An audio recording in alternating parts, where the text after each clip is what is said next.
మరి ఎందుకు ఈరోజు కాంగ్రెస్ ప్రభుత్వం రాగానే తిరిగి ఆనాటి రోజులు మళ్ళీ చెప్పులు లైన్లో పెట్టి ఆధార్ కార్డులు లైన్లో పెట్టి ఎరువుల కోసం లైన్లు కట్టి వర్షంలో పండుగ రోజు కూడా తడిసిపోయే పరిస్థితి ఎందుకు వచ్చింది? దీనికి కారణం ఎవరు? కాంగ్రెస్ ప్రభుత్వం చెప్పాలని చెప్పి మేము డిమాండ్ చేస్తున్నాం. తూతూ మంత్రంగా 4 రోజులు అసెంబ్లీ నడపడం కాదు, 15 రోజులు అసెంబ్లీ నడపాలే.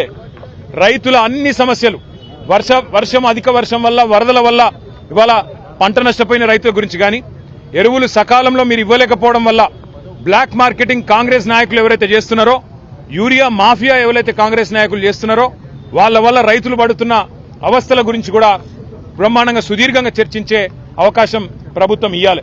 దాంతో పాటు ఇవాళ రాష్ట్ర వ్యాప్తంగా నెలకొని ఉన్న వ్యవసాయ సంక్షోభం మీద కూడా మాట్లాడే అవకాశం ఇవ్వాలి, చర్చ ఖచ్చితంగా పెట్టాలి. అట్లాగే ఫీజు రీయింబర్స్మెంట్ కూడా కాక పిల్లలు ఆగమైతా ఉన్నారు, వారి గురించి కూడా చర్చ జరగాల్సిన అవసరం ఉంది. రాష్ట్రంలో వర్షాల వల్ల చాలా చోట్ల అకాల వ్యాధులు, సీజనల్ వ్యాధులు వచ్చి ప్రజలు అవస్థలు పడతా ఉన్నారు. దాని గురించి కూడా సుదీర్ఘంగా చర్చ జరగాల్సిన అవసరం కూడా ఉంది.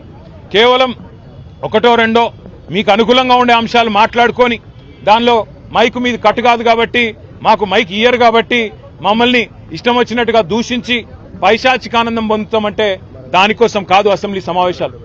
అసెంబ్లీ సమావేశాలు ప్రజల సమస్యలు చర్చించడానికి, ప్రజల సమస్యలను ప్రభుత్వ దృష్టికి ప్రతిపక్షం తీసుకురావడానికే పెడతారు.